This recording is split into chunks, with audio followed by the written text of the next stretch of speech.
We'll go back and recreate the storyline of this game. Back in the first quarter, it was the Knicks stars that really shined, Kelly, from the beginning of this game. And I think that was important, Alan. I think the fact that the Knicks got going, looking at their guys like Carmelo Anthony and Amari Stoudemire and Tyson Chandler, those are the guys that got it going at the offensive end and at the defensive end. Good ball movement, getting high-quality shots, high-percentage shots. You look at that first quarter, we talked about points. Melo had 7 of them. Tyson had 6 of them. Amari had 6 of them.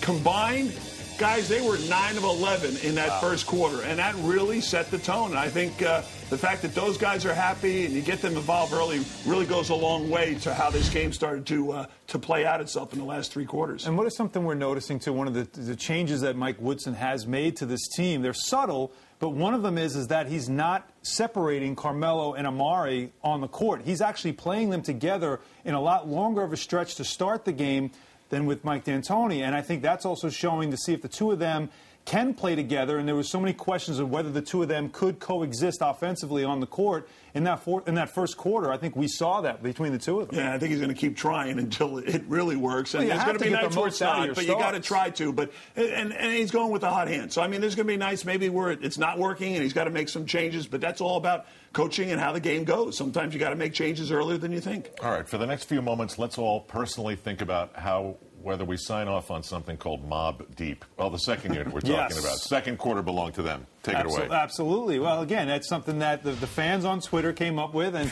Iman Shumpert has endorsed, so we're going with it, Al. We're going to stick with it. And if anybody is emblematic of what this bench is doing, it's Jared Jeffries and his effort alone and just being back in the game. Iman Shumpert with the strong finish.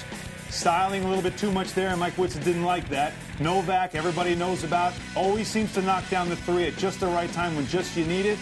And then, of course, the starters are still in the game. Carmelo working the post, but the effort, J.R. Smith, who I thought had a terrific game energy-wise, Kelly, in this game, wasn't taking any crazy shots. I thought his game energy-wise was terrific, not just around the offensive glass, but just up and down and on defense during a couple of charges. He hit two early threes as well, but really did some other things. As you mentioned, the rebounding was important, and certainly what we're used to seeing from Jared Jeffries, what we're used to seeing from Novak. Somehow he still gets open. I'm not sure how or why out teams them. But, he plays to his role, and those guys have had a lot of fun, not only in games but also playing together. And I think they take on that responsibility of trying to make something happen.